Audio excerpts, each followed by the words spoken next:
So let's jump right in. I wanted to do a bit of PUE bashing at the beginning. And Mark's already done a bit of that, but maybe with a little bit of data behind it and a bit of history, if you'd allow me to do that. And then I wanted to talk about, well, what temperature should we be operating at and how that affects energy efficiency. And of course, what do we really mean by energy efficiency? I think in the previous presentation by Mark, it was clear that there are different ways of stating what we mean by energy efficiency. And I wanted to actually show some attempts at measuring real energy efficiency in a data center project that we've run.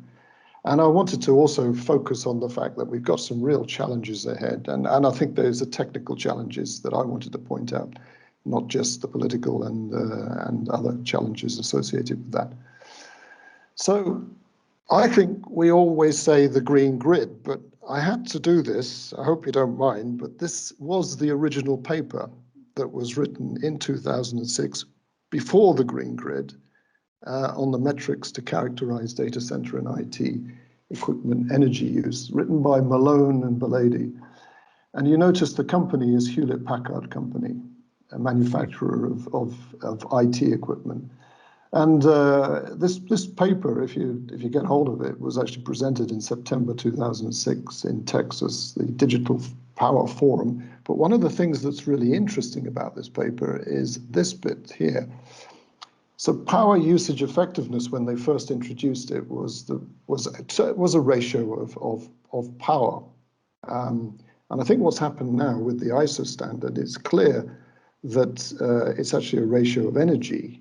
So why do we use the word power when now we confuse the matter, because it's a ratio of energy consumed over a period of time. And actually, it should be over the whole year from the total facility divided by the IT as you monitor that. But what's interesting in this paper at the same time, and this goes back to the point raised earlier on, haven't we done well? So the interesting thing about this statement here, if I get my pointer going and I can actually point to the screen, is this bit here. So used by governmental organizations deploying energy policies in 2006. And this was actually, they took some results from the Uptime Institute at the time, and this was the PUE and the percentage population of data centers that were running at 1.6. And that's classified as ideal. Of course, the target is 2 then. Haven't we come a long way since then? But what they do say at the end of the paper, they do say, finally, the authors recognize the need for further work in this area and hope these concepts seed further benchmarking work by others, such as the EPA, the Environmental Protection Agency. So since 2006, I've read academic papers, and they sometimes refer to PUE as the power utilization efficiency or the power usage efficiency. It really gets muddled up as an efficiency measure when it clearly is not, because energy efficiency in my book as an engineer is what you want, the digital services, divided by what you have to pay for, which is the kilowatt hour meterage of the energy consumed. So, we should be using the term ISO PUE. I think, Mark, what we should say is not use the word PUE on its own. We should say this is an ISO PUE by the fact that it's actually properly measured to the ISO standard. I mean, the KPI is the standard is very clear on how you do that. Anyway, I'm a little bit cynical about this as well. You could argue that the whole idea of this paper was to focus attention on the DC, the data center envelope, and not focus on the real problem, the data center engine, the actual ICT in the data center. So if you look at where we've come, this was from the Uptime Institute again, this report, the PUE over the years, it's kind of flatlined at 1.6. which kind of links back to this 1.6, which is ideal. So I guess we've done our work now. We can forget about this. But I wanted to talk about our BTDC project and our PUE shenanigans up in the north of Sweden there, where we built a data center. And this was a call to action by, well, this was an innovation action project supported by the European Union. And the target of that was to get to 1.2 or lower. So the project was not just about energy efficiency, but it was also about cost efficiency and about the environmental aspects of this as well. But this particular data center that we built in the north of Sweden uses direct fresh air, and direct fresh air has the advantage, particularly in northern climates, that you get a lot of cold air most of the year. So you can achieve those kind of PUEs. The way that we set this up is that we draw in the fresh air through into the IT system, and we recirculate some of the heat back to the cooling unit and mix it with the incoming air, because you don't want minus 30 degrees inside your cold aisle in the data center. And then anything that's left over, we just throw out at the top of the building. You can see the exhaust vents at the top of the building here. Hot air has the tendency to rise, which is useful. But that's what it looks like inside. And actually, if you look at the cumulative hours of outside temperature, 350 days are below 20 degrees. So if you go and look at your ASHRAE envelope for operating this data center, you will see that you can easily achieve free cooling almost all year round, and free cooling without any economization whatsoever. So, you know, the target of 1.2 PUE is very easy to achieve, which we did. So here is the graph of the instantaneous PUE. So I want to talk about ISO PUE is when we annualize it, and instantaneous PUE, which actually is in this, in the standard, is mentioned as IPUE, but it's not the KPI you should be monitoring. It's monitor for continuous improvement or performance of your data center, not to compare with anybody else's. But if you look at the range of the actual PUE, we managed to get it down to below 1.02. We have no centralized UPS, which is one way of doing this. We're relying on the fact that the electricity supply in the north of Sweden is very stable.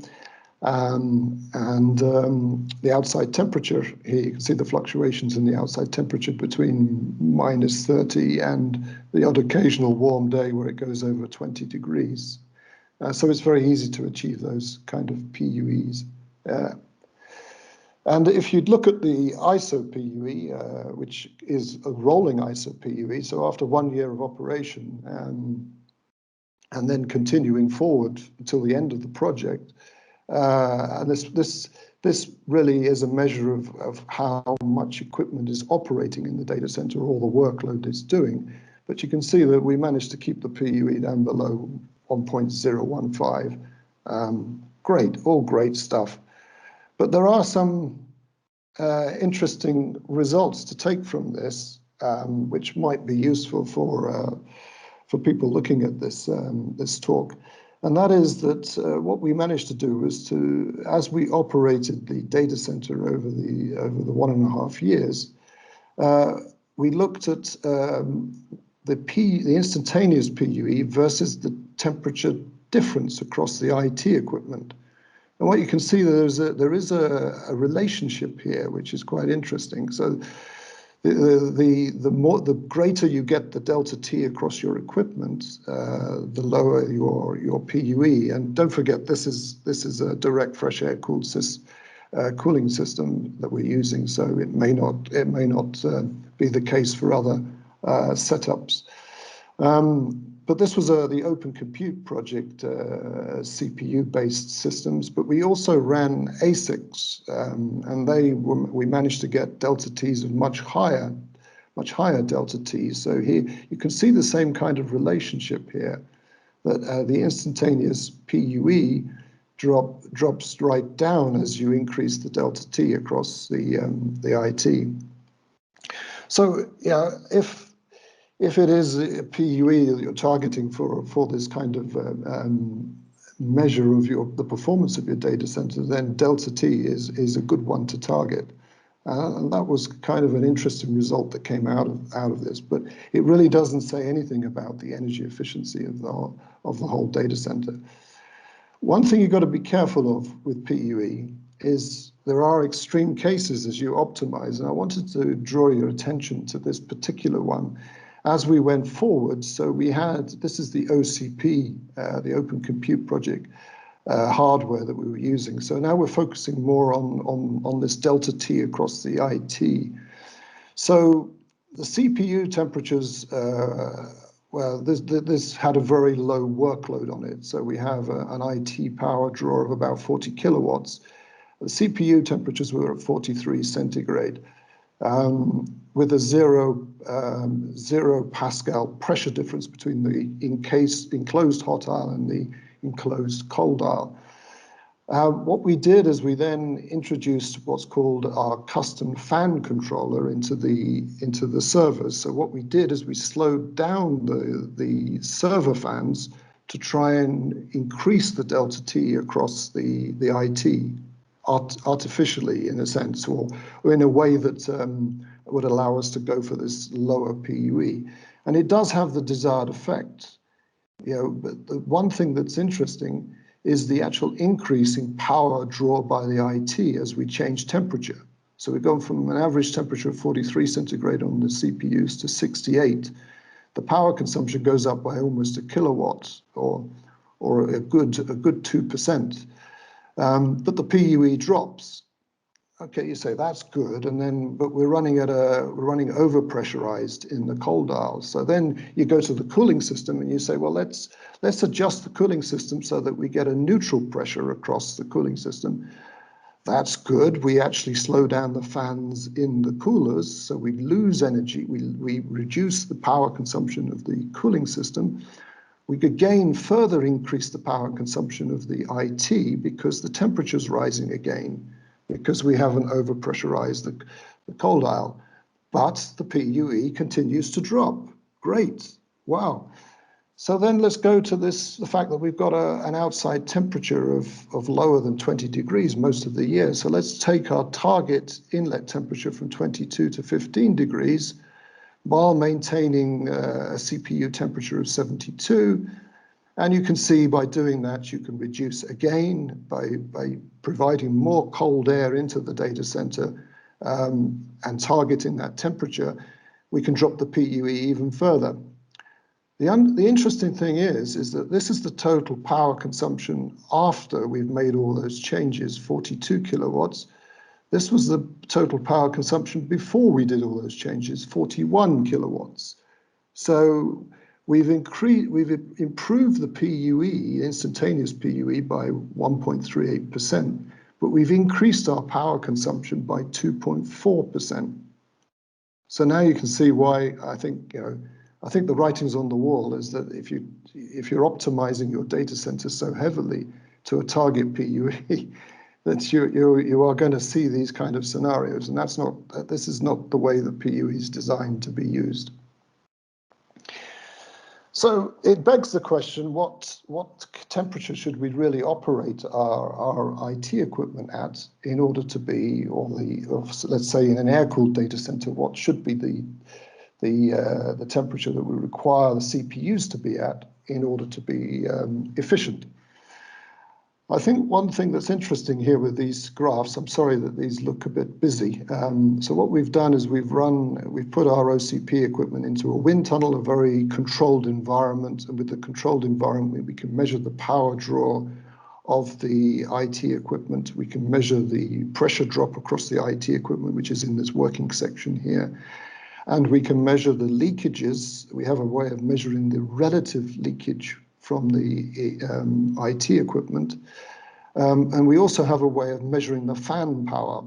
So the solid black line here is the fan power, and this is at 3 different cases of idle workload, 50% workload, and 100% workload. So as you target a higher CPU temperature, your fan consumption, power consumption goes down.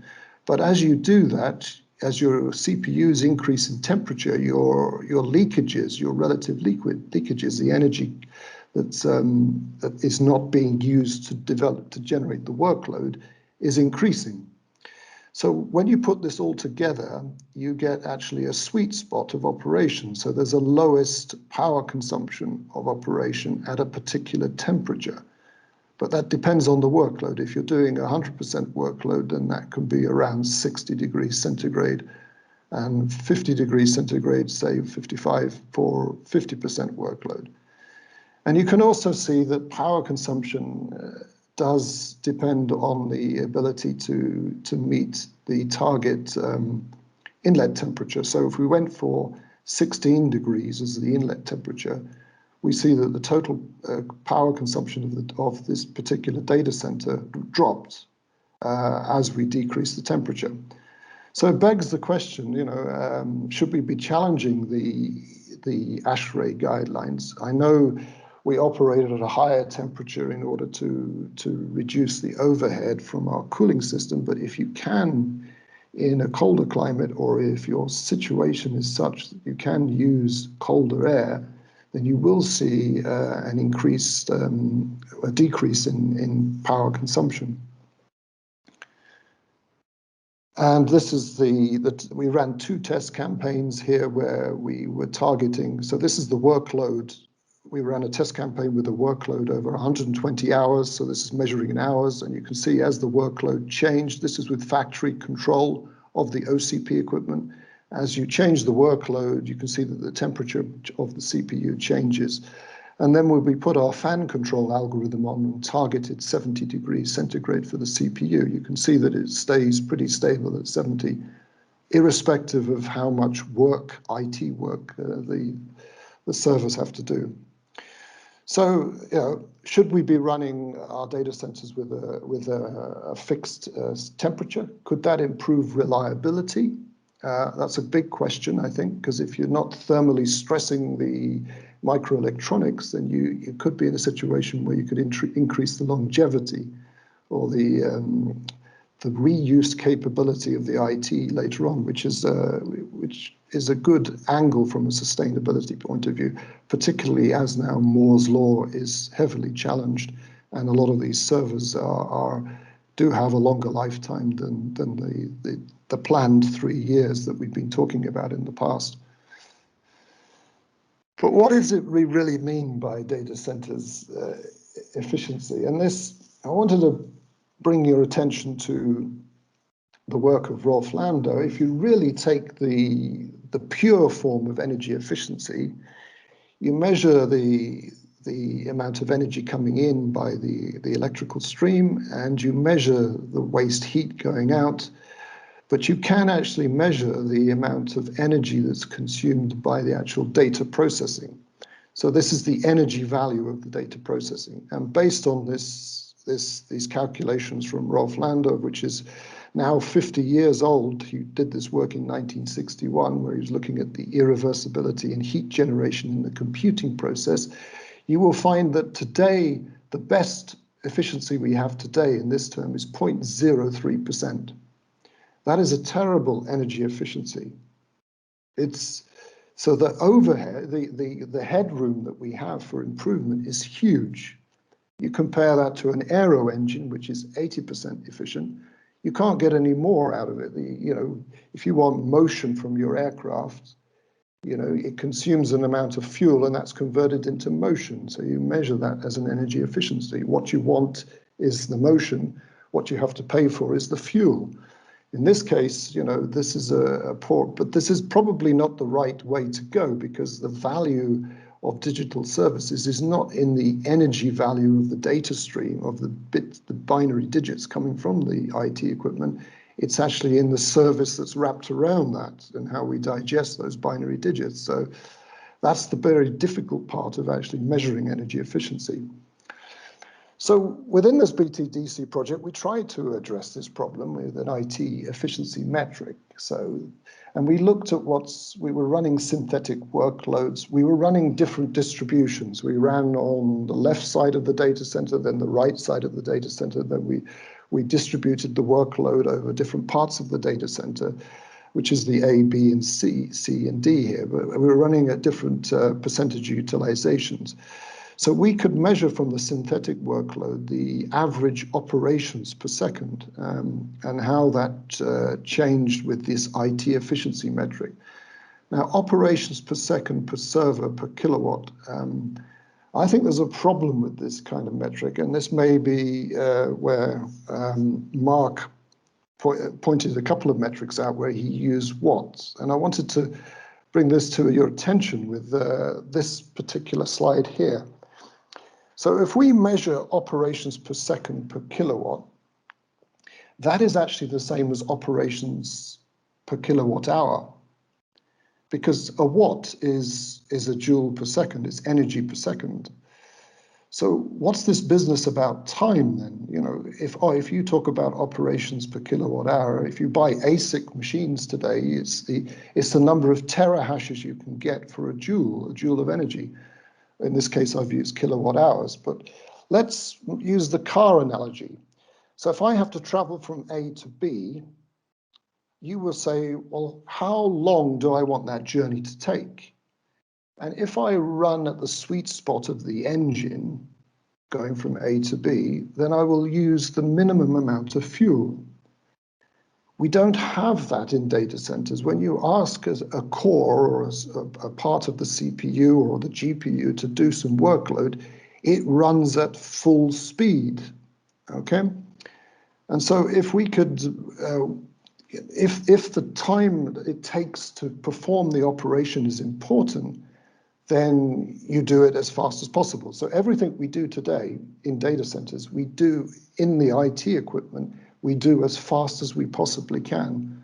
And maybe that's where the energy efficiency really needs to be reviewed. Okay, there's the clock speed of the CPU, which can be throttled, and that is throttled when the IT is idle. And so its operations per kilowatt hour, if you like, is reduced. But it's the speed at which we don't. So Mark's presentation, where he was talking about megabits per watt, I think it's megabits per second per watt, or megabits per kilowatt hour, or it's transactions per kilowatt hour, not transactions per second per watt. So something to watch out for. So a couple more slides to go here. So data center efficiency is what we want divided by what we have to pay for. Digital services are what we want, and the kilowatt hour is what we have to pay for. This has been attempted in all different kinds of ways. So units of useful work, work units measured in megabits. We can use the SPEC, which is the Standard Performance Evaluation Committees, corporations metrics, the SPEC int, the SPEC FP. There are server-side Java operations per second that we could put into the mix, or SPEC power does a measure of how many operations we can do per watt, operations per second per watt, or the number of millions of compute units or operating system instances. But there are these proxies that were put out by the Green Grid. This goes back a while now. This is 2009. And while we were doing this BTDC project, we did try to look at one of these metrics, the DCEP, which is the data center. It's a measure of useful work in the data center. So what we had with our partners, Fraunhofer, in this particular project was application-oriented workloads. So these were workloads that were derived from smart cities or Industry 4.0 types of applications. So we were able to, because we knew how the software was created, the actual application was built up by sub-applications, application primitives. So we were able to measure the number of those application primitives and combine them all together, and depending on what kind of primitive it was, whether it was generating an observation or whether it was doing some analysis within the loop, we can compare that, we can combine that with the number of CPU cycles to try and get this proxy DCEP, which is one of the green grid proxies. And we can divide that, once you've got the number of these instances and multiply by this workload performance, you could divide that by the energy consumed by the data center. So we did that, some preliminary results here. And we did this for the different test campaigns. So what this green line here is the PUE, and these were different test campaigns which ran over a 5-day period. And you can see that this is the measure of some of the aggregated useful work. But what it doesn't say at the moment is what we can't extract from this is a true energy efficiency measure, because if you look up here, the DCEP per kilowatt hour,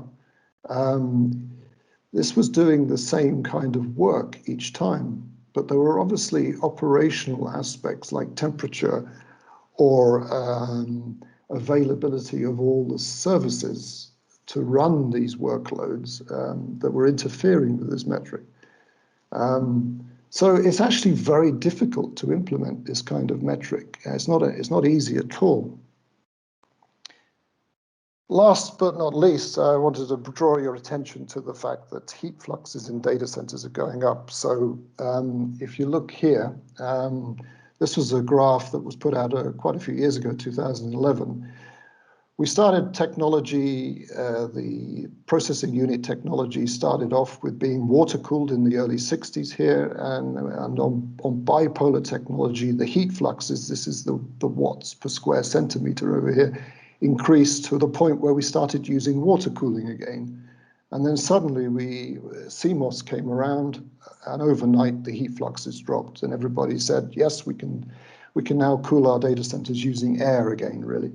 But what's actually happened is that these heat fluxes have been going up again. Now this goes to 2000, and I've taken the later generations processing units, and I've now redrawn this, and we are now at about 100 watts per square centimeter, which is a megawatt per meter. And if you go to look at a nuclear power station, to drive the turbines in a nuclear power station, you need a megawatt per square meter of surface. And that's exactly what we've got in our data center now. So this has opened up the requirement to go for liquid cooling. So if we go for liquid cooling, then we can go for low speed flows. If we continue to use air, you do what we did in the north of Sweden, and you have 35 to 40 km/h winds in your data center. It's possible to cool those level of density of equipment, but liquid cooling is not going to change anything in terms of the energy efficiency at the end of the day. It's just going to mean that we just move the liquid slower. So, okay, our pump energy may be slightly lower, but what we do get from it is a higher grade of heat than we do get from air. So we can go from a 35 to 40 degrees centigrade hot section temperature to nearly 60 degrees. And that's on the way to being a useful heat. The other thing that we must take into consideration with Moore's law, and perhaps this is why utilization of IT equipment is very important, is dark silicon. So whenever you look at a modern server today, you cannot switch all the transistors in the processing units on at once. So here's some research that was done. This was done in 2011 with the projections going forward to from 11 nanometers to 8 nanometers. And without parallelization on your software, you're possibly only going to be able to light up maybe 20% of the transistors at any one time. And that's how the microprocessor industry has managed to keep the TDPs down to what they're specified at by not switching on all the transistors at once. And that's going to be an issue going forward. But of course, with virtualization, you can try and make more and more use of all of the cores within your IT equipment. I didn't have any really roundup slide, but I thought I would leave it open for some questions at the end about, these are some reflections on energy efficiency. I think the main issue really is that if we can't get rid of the heat in the data center, we need to reuse it. Or we've got to turn this on its head. If we can't get rid of the heat, why not make computation the byproduct of heat, rather than the heat the byproduct of computation?